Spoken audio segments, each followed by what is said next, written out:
पाडणारे उठतील, पण कुणीही त्याला पाडणार नाही. का? कारण स्वर्गातनं त्याला देवानी काम दिलेले, आणि ज्याला स्वर्गातनं उभा केलेला आहे या धर्तीवरती त्याला कोणी पाडणार नाही. पण ज्याला मनुष्यांनी उभा केलेला आहे, आज नाही उद्याच्याला तो पाडणार आहे. हालेलुया.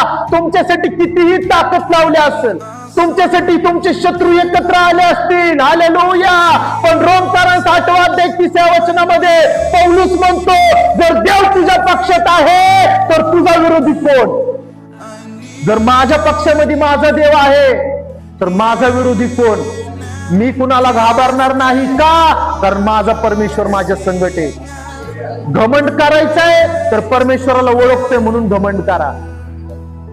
वाईट गोष्टींसाठी घमंड करू नका, खोट्या कामांसाठी घमंड करू नका, माझ्याकडे लय पैसे आहेत म्हणून घमंड करू नका, माझ्याकडे करोडोंची प्रॉपर्टी आहे म्हणून घमंड करू नका, मी चांगल्या पदावर आहे म्हणून घमंड करू नका, मी माझ्या जिवंत देवाला ओळखतो म्हणून तुम्ही घमंड करा.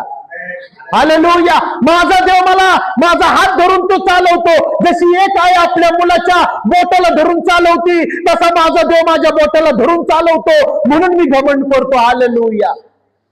माझ्याद्वारे देव काम करतो म्हणून मी घमंड करतो.